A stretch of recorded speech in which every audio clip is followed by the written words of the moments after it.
Hello there, we are the Group 5.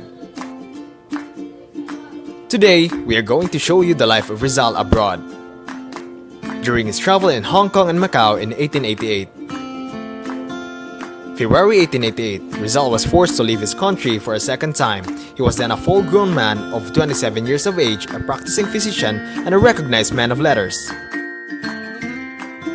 The trip to Hong Kong. On February 3, 1888, after a short stay of 6 months in his beloved Calamba, Rizal left Manila for Hong Kong on a broad Tasafiro. On February 7, he was sick and sad during the crossing of the Happy Chappy China Sea. He did not get off his ship when it made a brief stopover at Amoy. 3 reasons. He was not feeling well, it was raining hard, and he heard that the city was dirty.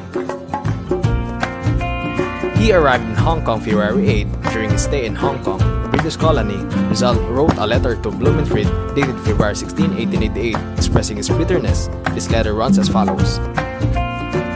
In Hong Kong, Rizal stayed at Victoria Hotel. He was welcomed by Filipino residents, including Jose Maria Basa, Balbino Mauricio, and Manuel Iriarte.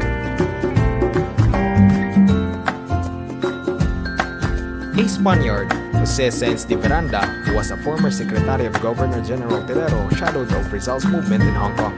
It is believed that he was commissioned by the Spanish authorities to spy on Rizal.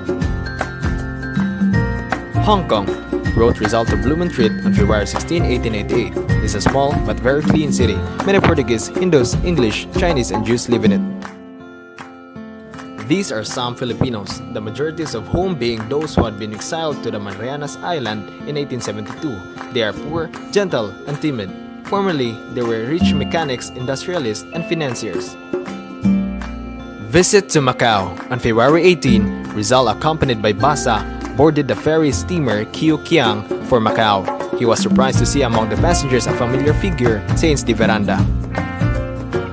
Macau is a Portuguese colony near Hong Kong. The city of Macau, wrote Rizal in his diary, a small, low, and gloomy. There are junks, sampans, but few steamers. It looks sad and almost dead. In Macau, Rizal and Basa stayed at the home of Don Juan Francisco Licaros, Filipino gentleman married to the Portuguese lady. He was rich and spent his days cultivating plants, and many of which came from the Philippines.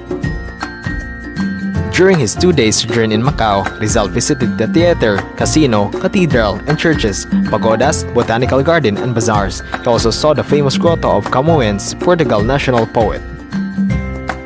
In the evening of February 19, he witnessed Catholic processions in which the devotees were dressed in blue and purple dresses and were carrying unlighted candles. On February 20, Rizal and Basa returned to Hong Kong again on board the ferry steamer Kiu Kiang. Departure from Hong Kong, dated on February 22, 1888. Rizal left Hong Kong on the board the Oceanic, an American steamer. His destination was Japan. He did not like the meals on board, but he liked the ship because it was clean and efficiently managed.